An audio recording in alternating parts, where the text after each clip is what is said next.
have a very distinctive look.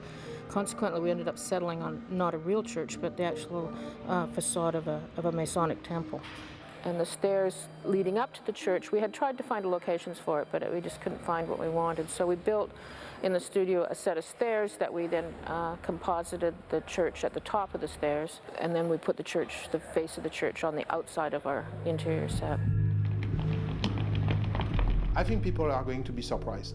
People are going to be surprised by the scale of the film. And I hope that it will help to redefine a new kind of horror film.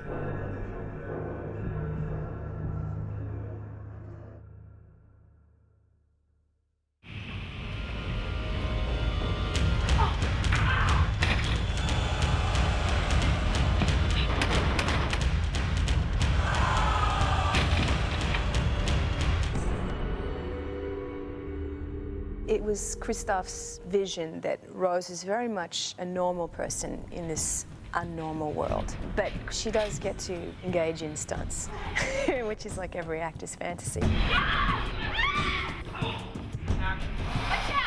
Steve Leseska was the stunt coordinator on Silent Hill. I always want Steve on any size picture, big or small. He can make things happen safely and quickly and magically so that people can be transformed. For a movie that is basically set out on the surface to be non-action, there are a lot of action elements incorporated throughout the entire filming of the project. Radha Mitchell and Laurie Holden both have an extreme level of attention to detail for every single action and reaction that they do. I think that he made a great job training the actor how to move, how to shoot, how to jump, and be credible. Can you do that with a skirt? They want every bit of their performance to be as realistic as possible. It's an extreme amount of work for both of them, and the physical labor that goes into, as well as the acting that they have to do at the same time, has just gotten phenomenal as the days have gone on. I've gotten together with him, and he's really helped choreograph these fight sequences. I go through the whole sequence. He watches where my feet are, what foot I pivot on, where my weight transfer goes, when the ass baton gets snapped open, and what its arc is to make it look good for the camera. They ask these questions for every single action element that they do. Yeah, so that's good. Hands look, cut. Sybil just kind of takes me over sometimes. You know, I just get caught up in the physicality of it all.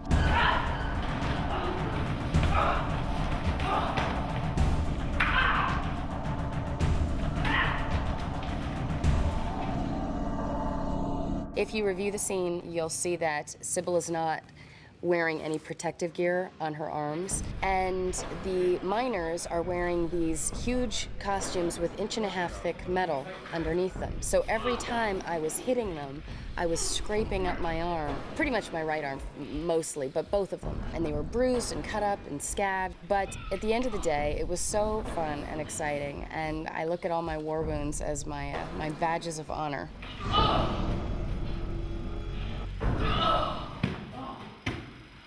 A typical shot on a lot of movies are done with stunt doubles. We shoot the actors' dialogue, then we cut to an over-the-shoulder shot where all we see is the back of their head, and we never actually see their face. When Laurie and Radha are in the small utility room, and Red Pyramid has basically cornered them in there, we did the opposite.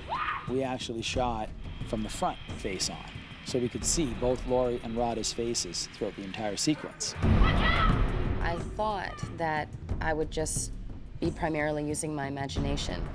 I never anticipated that there would be this huge blade that really was up against my neck. Steve Lucescu, I mean, really choreographed me going up against the wall, and I was that far away from the blade. 2, 3. I needed to get my head out of the way at the precise moment, or there could have been a problem. For me, the scene in the boiler room was very much about playing limbo, because this big sword would come in and over the top of us, and I'd have to like bend back, try not to get my head cut off. So we rehearsed it and rehearsed it and rehearsed it.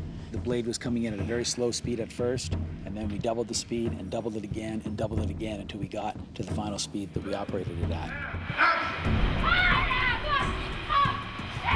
That sort of athletic element of the film was fun, and I think it was something that both me and Laurie really enjoyed doing. There's different elements that we use throughout the whole movie with Radha. She's got a wardrobe that isn't very forgiving as far as the ability to put pads on her. So we have to put her in a special skid plate that we can drag along the floor that's molded to her body. Because if we were to drag her across the rough surface of the floor, it'd just shred the wardrobe, and every take would mean a wardrobe change and on and on and on throughout the day. But by putting the safety elements into that, Laurie can basically just grab her, drag her across a floor and through a doorway.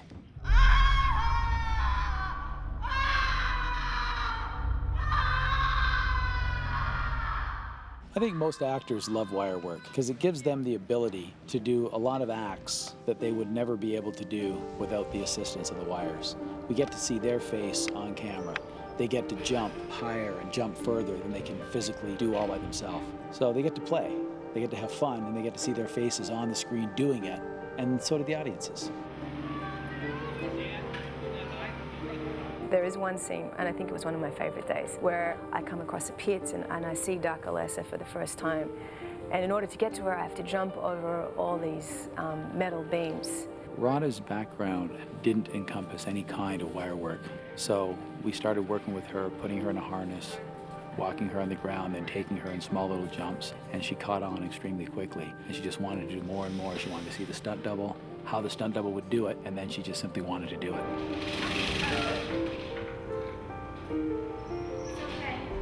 We shot almost all the footage of her going across the beams, with it really being Radha Mitchell doing the jumps from beam to beam to beam all the way across. It's okay. I'm coming. I'm coming over. I actually did have to jump and sort of keep my balance. So there's a certain amount of terror on my face you'll see in those scenes, and a lot of that was real. And of course, if I was going to fall, I'd be caught on the cable. But for me, it was quite exciting because I'd never done it before.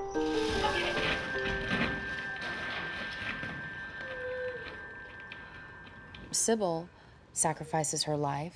This character wakes up to a fire at her feet and dies by fire.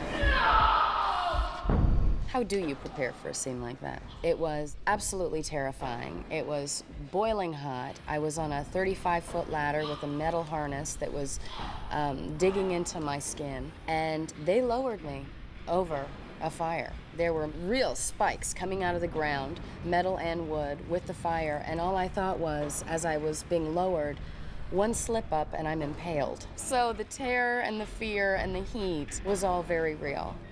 They try always to find a place for the real actor to do their part in order to be as close to reality. So we can make each one of the shots incorporating the actors' faces. It makes it a great shot. They love it.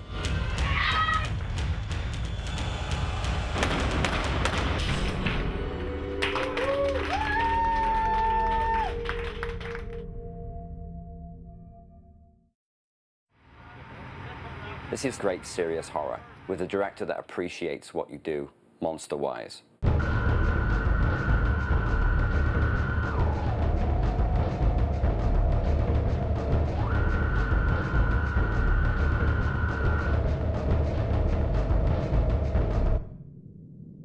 I think a lot of horror movies work on the idea that less is more. And if you don't see the monster, it's scarier. Whereas Christoph's really brave. He shows you the monsters and features them, and you see them, and they're not gory, kind of ridiculous characters. There's an elegance to them as well. The creature is designed to be scary as hell and very disturbing also. They are slightly beautiful and completely revolting. My favorite monsters ever have been in this movie. They're bizarre and creepy, and they look like they've come out of some sadomasochist handbook. The monsters in Silent Hill sometimes are pathetic and strangely human. They're based on almost nightmares. Christoph's mantra right from the beginning was, I don't want disgusting, I want disturbing. Disgusting and disturbing are very, very different. Disgusting and disturbing are very twisted human shape. It's not disgusting, but it's very, very disturbing. But something you can't take your eyes off. He doesn't want people to turn away, he wants people to be entranced. And stop. Patrick's company was hired to do the creature side of the movie, which is approximately half the effects. And I was hired to do the makeup effects. And I'm also supervising Patrick's makeup on set, so I'm the on-set supervisor as well. Okay, good. The textures, whether they were slimy or dry or wet or crumbly or whatever. The game was like the Bible. A designer doesn't bring his vision to a movie, he brings the director's vision to the film. It's amazing. I think it's amazing. Development of Silent Hill with Christoph started before the Silent Hill project was there. Meaning, I got to know the man, what he was interested in, which made the process of developing the creature on this project very, very simple. One of the key words that Christoph told me at the beginning, he said those beings are made maybe of flesh, but plastic as well, real and artificial. All the creatures were designed based on that concept in mind. They are very real. There are humans in them, but somehow they come through like weird dolls moving on. And that's to me, very disturbing. There's always a sense of pain and suffering in a movie. Every one of those beings is suffering. Even Red Pyramid is suffering. Everybody is hurting. Screaming is another thing that Christoph wanted to see everywhere. He says he wants those things to scream all the time. I'd like now to introduce you to my favorite character on set. My personal favorite one is the armless character. Visually, I think that's my favorite monster.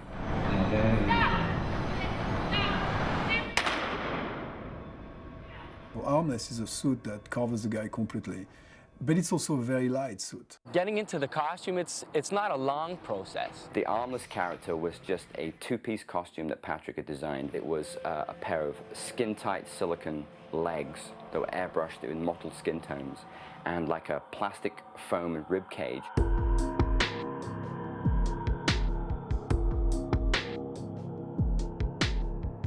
Over the top of that was stretched a big silicone condom that was about 4 feet long, which strapped onto the actor Michael. Which side do you want to do first? Breathing is hard. If you're claustrophobic, like, you can't do it. Oh, I'm breathing through the hole. Yeah, opening this. And it comes with a mouthpiece with an air tube that goes through my bodysuit and out the back of my suit. So it's all like that.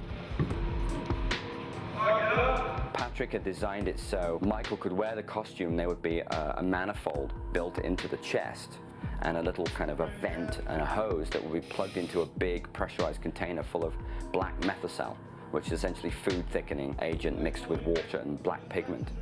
And on cue, we were able to spray this out of Michael's chest. 3, 2, 1, spray! Cut it. He had a few little nicknames on set by the crew. My favorite one was Trojan Man. He looked like a big rubber condom walking around with a big hole in his chest that sprayed out acid.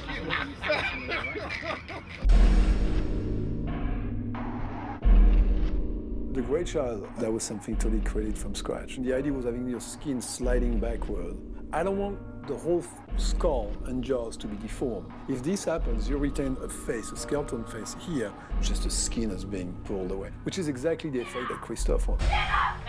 Grey Child was essentially a foam latex and silicone bodysuit, which Patrick had created, which completely covered Yvonne's body. Little feet appliances, which blended the suit down into her ankles, and hands and a head, which would be glued down over her body every day. That process, about 2.5 hours. You need to speak really loud. Really? Yes. Like this? Yes. Once they dress me, it has to get sealed, it has to get painted, there's all the different parts that have to get put on, and when I watch the guys paint my feet, it's incredible. It's like getting body art. They painstakingly paint all this work, and it's so beautiful. The commitment to staying in that character was really impressive. Quite honestly, I didn't think I was going to survive. Stand you up. Patrick's team knew that I had this constant urgency to go to the bathroom. They specifically created a flap, so I have easy access to the bathroom all the time. Excuse me, The bathroom? I have to go to the ladies' room. All right.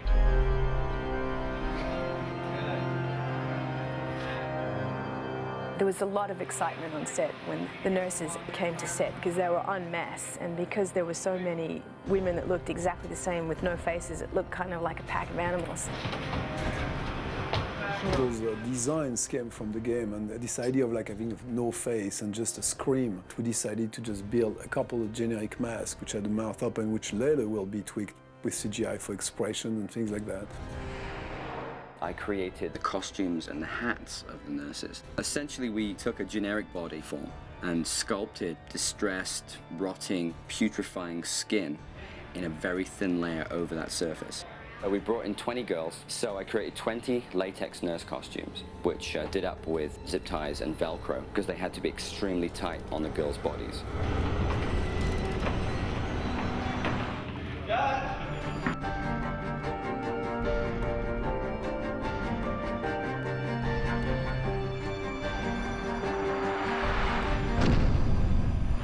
And the people in effects promised me that they're going to make me one of those latex nurse outfits. I haven't received it yet, so I'm still waiting for that. Very nice, very nice. Roberto, the movement coordinator on the show, played the role of the janitor who is twisted into this tortuous shape, covered in crap and dirt, crawling across the floor with cockroaches coming out of his bum. So what we did was we took a cast of Roberto and we created two elements, which was a full-size artificial body of Roberto, and that was dressed into a set with barbed wire, so the actress would come in and pull something out of his mouth. That was one element. The other element was Roberto in full prosthetic makeup with a fake pair of legs strapped to his back, bent up over and tied to his head with artificial barbed wire. The tattered costume he was wearing was dressed over the seam. Oh my God! And give him a pair of optical green pants, which we call these Kermit pants. I had green tights so that, of course, they could cut my legs off in post-production.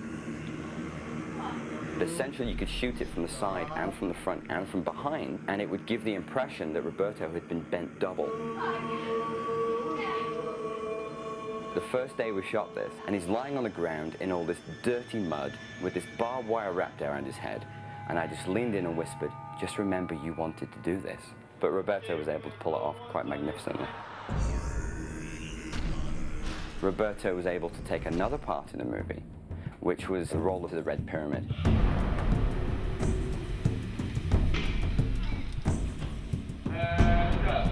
The fact that it was a character that appeared in the game pretty clearly, and on top of that, it's a fantastic looking character. There was not much need to try to do something different.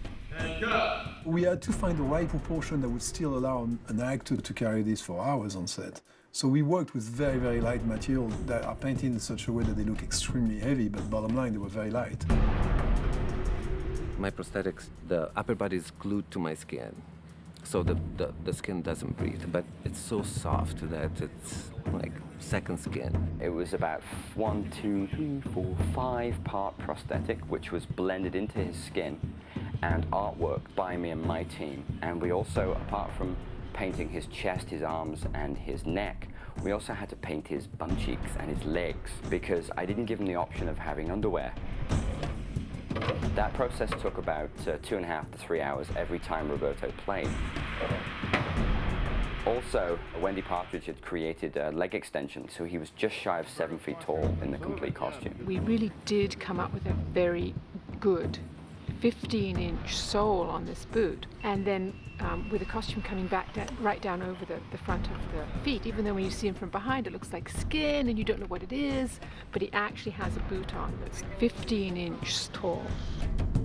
The boots have two metal things on the outside wrapped with a band that closes with Velcro to hold my ankles really strong, so it's nice and steady. And not only is he 7 foot tall in the costume, he's also 25% bigger than all the other humans in the movie. Action! To accomplish this effect, most of the time, it was just camera angles. But when he had direct interaction, i.e. grabbing somebody by the bloody neck, we created a miniature dummy for that effect.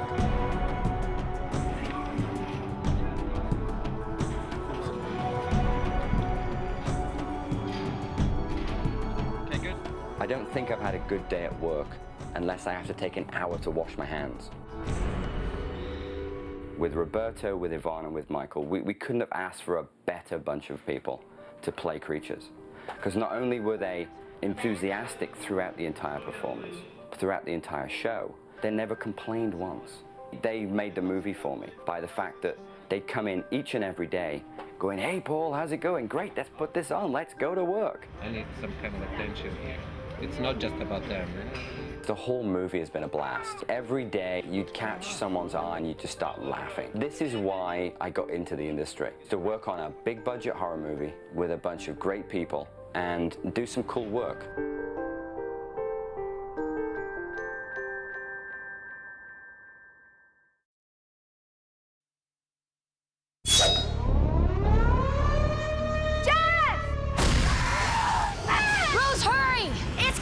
When darkness falls, the living and the dead are summoned to a place called Silent Hill. What is this place? This spring, To find your daughter, you must face the darkness of hell.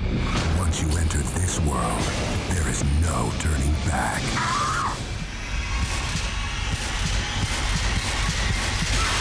Silent Hill.